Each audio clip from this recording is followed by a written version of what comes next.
प्रत्येकाची जडणघडण वेगळी आहे, प्रत्येकाच्या आवडीनिवडी वेगळ्या आहेत, प्रत्येकाच्या स्ट्रेंथ वेगळ्या आहेत, प्रत्येकाची विकनेस वेगळे आहेत, आजूबाजूची सामाजिक भौगोलिक परिस्थिती वेगळी आहे आणि यातून आपण प्रत्येक जण एक स्वतंत्र व्यक्तिमत्व घेऊन जन्माला आलेलो आहोत. आणि म्हणून आता ठाकरे साहेब आय एस झाले म्हणजे माझ्या पूर्ण आय एस व्हायला पाहिजे, चितळे साहेब आता एनडीए मध्ये गेले म्हणजे त्यांना लगेच कोणीतरी एनडीएला गेलं असं नाही होऊ शकत. मला वाटतं आपण शोधलं पाहिजे की आपल्या मुला मुलीमध्ये नेमकं वेगळेपण काय. मला एक सांगा, सचिन तेंडुलकर सारखा षटकार ऐश्वर्या रायला मारता येईल का? ऐश्वर्या राय सारखा ठुमका लता दिदींना देताला असता का? लता दिदींसारखं गाणं अशोक सराफला म्हणता येत का? तुम्ही जर मला म्हटले का भाषण कर, मी 2 तास बोलेन, पण तुम्ही जर मला म्हटलं तुम्ही आता एवढ्या लांबून आलाय पुण्याहून, जाता जाता 5 मिनिट एखादी कुस्ती करून जा, आपल्या सगळं जमणार काय? ज्याला प्रत्येकात काहीतरी वेगळेपण आहे आणि प्रत्येकाची भूमिका वेगळी, आपल्याला आपली भूमिका ठरवता आली पाहिजे की आपण कोणत्या भूमिकेसाठी जन्माला आलेलो आहोत. इथं बसलेल्या प्रत्येकाची भूमिका वेगळी आहे. कुणी राजकारण करावं, कुणी समाजकारण करावं, कुणी शाळा कॉलेज चालवावं, कुणी उद्योग व्यवसाय करावा, प्रत्येकाची भूमिका वेगळी. आता साऊथचा एक मूवी आला होता, त्या मूवीमध्ये एक प्रसंग होता, एक सिनियर वकील आणि त्याच्या हाताखाली काम करणारा एक ज्युनियर. तो त्या सिनियरला म्हणतो, साहेब किती दिवस अर्ज लिहून दे, तारीख पुढची घे, आता एखादी स्वतंत्र केस मला पण लढायला दे. तो सिनियर म्हणाला, मी तुला स्वतंत्र केस लढायला देतो, पण माझी एक अट आहे. काय अट आहे? मी तुला प्रश्न विचारतो, त्या प्रश्नाचं उत्तर दे. रेल्वे अशी चाललेली आहे आणि त्या रेल्वेच्या रुळावरती एक वृद्ध व्यक्ती उभा आहे. तुझ्या हातामध्ये ट्रिगर आहे, ट्रिगर दाबल्याबरोबर रेल्वेचा मार्ग बदलेल. आता तू काय करशील? त्या वृद्ध माणसाला म्हणू देशील की मार्ग बदलशील? साहेब काय विचारलं म्हटलं, मार्ग बदलून टाकेल, त्या म्हाताऱ्या माणसाचे प्राण वाचले. दुसऱ्या दिवशी पुन्हा ऍडमिट झाले. साहेब ते नवीन केस द्या तिकडं, ते केसचं बाजूला राहू दे. काल तू म्हटला वृद्ध माणसाचे प्राण वाचवशील आणि रेल्वेचा मार्ग बदलशील.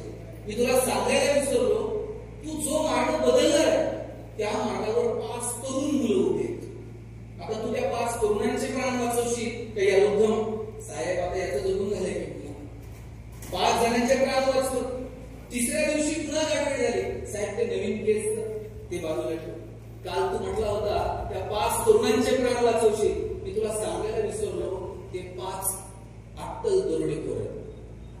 चोऱ्या, दरोडे, खून हे त्यांचं काम आहे. आता तू त्या 5 अट्टल दरोडेखोरांचे प्राण वाचवशील का या वृद्ध माणसाचे? साहेब म्हणता, हे म्हणले की 5 या असंही समाजाला काय आहे म्हणला, त्या वृद्ध माणसाचे प्राण वाचव. 4थ्या-5व्या दिवशी पुन्हा गाठभेट झाली. साहेब ते केसचं बाजूला ठेवून म्हणले, तू काल म्हटला होता त्या 5 जणांचे प्राण वाचवी आणि त्या वृद्ध माणसाचे प्राण वाचवशील आणि या 5 दरोडेखोरांना मरू देशील. मी तुला सांगायला विसरलो, हे म्हातारा म्हणे या 5 जणांचा मोर्चा आहे. हे सांगून तसंच ते करतात. आता तो कोणाचे प्राण वाचवशील? म्हटलं साहेब मोर्चात जाऊ दे की म्हणजे ते केसचं काय झालं मला ते सांगा. तुम्ही नवीन केस देणार आहात की? तेव्हा त्या सिनियरनं सांगितलं, म्हटलंय 5 दिवस झाले मी तुला प्रश्न विचारतोय आणि तू उत्तर द्यायची एवढी गडबड करतोय. वकिलाची भूमिका ही प्रश्न विचारण्याची असते, उत्तर देण्याची नाही. आणि तू प्रश्न विचारल्याबरोबर उत्तर देण्याची गडबड करतोय. तुम्हाला ना पोरांनो तुमची भूमिका ठरवता आली पाहिजे, पण आपली भूमिका आपण ठरवत नाही. आपली भूमिका आजूबाजूची माणसं ठरवतात. खूप मार्क पडलेत ना, तू सायन्सला गेला पाहिजे. सायन्सला नंबर नाही लागला ना, मग कॉमर्सला गेला पाहिजे. सायन्सला नाही लागला, कॉमर्सला नाही लागला ना, मग आर्ट्सला गेलं पाहिजे. कॉलेजच्या गेटवर जाऊन उभं राहा, पोरगं येताना दिसलं तर कळतंय कोणत्या साईडला असं चष्मा बिष्मा घालून इन बिन करून आलं का समजायचं सायन्सला. असं पावलं मोजत हिशोब करत आलं का समजायचं कॉमर्सला. आणि अशी वही बी फिरवी शिट्टी वाजवत आलं ठरून घेतले. जरा कोण म्हणतो कॉमर्समध्ये करिअरची संधी नाही, कोण म्हणतो आर्ट्समध्ये करिअरची संधी नाही. ज्या दिवशी ह्या आठवडीच्या मुलीची बातमी आली त्याच दिवशी वर्तमानपत्रात नागपूरच्या एका कुटुंबाची बातमी. दोघेही नवरा बायको डॉक्टर आहेत, प्रतिनिधीच डॉक्टर आहेत. मुलीला बुद्धिबळामध्ये इंटरेस्ट होता, तिला त्याच्यामध्ये करिअर करायला सांगितलं. मुलगी ग्रँड मास्टर झाली बुद्धिबळामध्ये. अनेक करिअरच्या संधी आहेत, फक्त तुमच्यामधलं वेगळेपण तुम्हाला ओळखता आलं पाहिजे. आपली गडबड काय माहिती का पालकांची, ट्रेंड बदलत आहे तसे आपण हंटर येऊन उभे आहोत. एक काळ डीएड वाल्यांचा होता. तिथे किती जण आहेत डीएड वाले? काय डीएड वाल्यांची हवा होती. डीएड ला जर नंबर लागला त्याला मागं वळून बघायचं नाही. आणि दोघं नवरा बायको जर जिल्हा परिषदच्या शाळेवर एकदा चिकटले, पती पत्नी एकत्रीकरण वॅगनार, परत त्यांनी मागच बघायचं. आज डीएड कॉलेजेसची अवस्था काय मला सांगा. बहुतांशी डीएड कॉलेजेस आता बंद झाले. त्यानंतर इंजिनिअरिंग वाल्यांचा बूम होता. गावात एखादाच इंजिनियर सापडायचा. गावात जर पाहुणे आले, कुणी विचारलं इंजिनियर साहेब कुठे राहतात, सगळं गाव त्या पाहुण्याला इंजिनियरच्या घरी घेऊन सोडत होतं. आता तुम्ही गावात जाऊन विचारा इंजिनियर साहेब कुठे राहतात, ते म्हणते नाव सांग, प्रत्येक घरात 4 आहेत. आणि आफ्टर कोविड आता मेडिकलचा बूम आहे. प्रत्येक आई बापाला वाटतंय पोरगं मेडिकलला गेलं पाहिजे. नाही भारतात नंबर लागला तर म्हणतात रशियात जाऊ द्या, पण त्यांना मेडिकलला गेलं पाहिजे. बरं, आई वडिलांच्या डोक्यात असं नाही याला फिजिक्स मॅथ्स मध्ये इंटरेस्ट आहे म्हणून याला इंजिनिअरिंगला जावं, याला जरा बायोकेमिस्ट्री बरं वाटतंय म्हणून याला असलं काही नाही. आमच्या डोक्यात एकच आहे, पोरगा एमबीबीएस, पोरगी एमबीबीएस, दोघांचं हॉस्पिटल आणि नंतर मग मेहुण्याला मेडिकल. इकडे कसं असतंय, असंच आहे ना, ते मेहुण्यालाच द्यावं लागतं. ते अलिखित नियम आहे. ते मेडिकलला नंबर लागल्याबरोबर डिफॉर्म कोण करणार आहे ते बघायला. हे सगळी असली समीकरणं गोळा करत करत करत आम्ही करिअर निवडायला लागलो. करिअर म्हणजे काय? 5-50 लाखाचं पॅकेज, आयुष्यात एक बंगला, एखादी गाडी, हप्ते हप्ते हप्ते हप्ते हप्ते स्विच ऑफ. याला सुद्धा आपण करिअर म्हणणार आहोत का?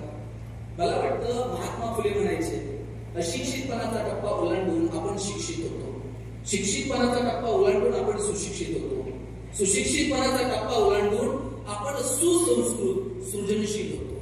आपली मुलं सुसंस्कृत आहेत का, सृजनशील आहेत का, काही नव्यानं करण्याची त्यांच्यामध्ये उमेद आहे का? होमी बाबा इन्स्टिट्यूट आहे चेंबूरला, मुंबईमध्ये. मी काही दिवसांपूर्वी तिथे व्याख्यानाला गेलो होतो. सगळे सायंटिस्ट होते.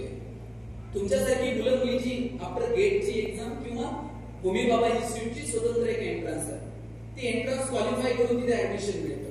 साहेब, मला बोटावर मोजणे इतकी पोरं सुद्धा महाराष्ट्राची मिळाली नाही की ज्यांना वाटावं की आपण सायंटिस्ट व्हावं, आपण संशोधनाच्या क्षेत्रामध्ये काहीतरी करावं. आमच्या डोक्यात ते नाहीच आहे. किंवा किती मुलांना असं वाटतं आपण उद्योगात यावं, व्यवसायात यावं, व्यापारात यावं, इम्पोर्ट एक्सपोर्ट मध्ये काहीतरी करावं, पर्यटनाच्या क्षेत्रामध्ये काहीतरी करावं. आता मी अकलूजला गेलो होतो व्याख्यानाला, तिथे वीणा पाटील आल्या होत्या. वीणा वर्ल्ड नाव ऐकलं असेल तुम्ही. पूर्वी त्या केसरी टूर्स चालवायच्या, नंतर त्यांनी स्वतःची वीणा वर्ल्ड म्हणून फॉर्म सुरू केली. लोकांना फिरायला घेऊन जाणं हा व्यवसाय असू शकतो, हे काही महाराष्ट्रातल्या 10-5 कंपन्यांनी सिद्ध केलं. आज वीणा वर्ल्ड केसरी टूर कोट्यवधी रुपयांची उलाढाल. का तुमच्यापैकी 4-5 मुला-मुलींना असं वाटू नये की चला आपण पर्यटनाच्या क्षेत्रात काहीतरी करूया? मार्च मध्ये आता दुबईला मी व्याख्यानाला गेलो होतो. 700-800 महाराष्ट्रातले नवीन दमाचे उद्योजक मला तिथे मिळाले की जे उद्योगाच्या निमित्तानं, व्यवसायाच्या निमित्तानं, व्यापाराच्या निमित्तानं, नोकरीच्या निमित्तानं दुबईत गेले आणि आता वेल सेटल आहे. 93-95 ला आपण गॅट करार स्वीकारला, आपण खुला आर्थिक धोरण स्वीकारलं. तुमच्या माझ्या उद्योगाला, व्यवसायाला, व्यापाराला आता राज्याच्या, जिल्ह्याच्या, देशांच्या भिंती उरलेल्या नाहीत. काय होतं 84-85 पर्यंत दुबईमध्ये?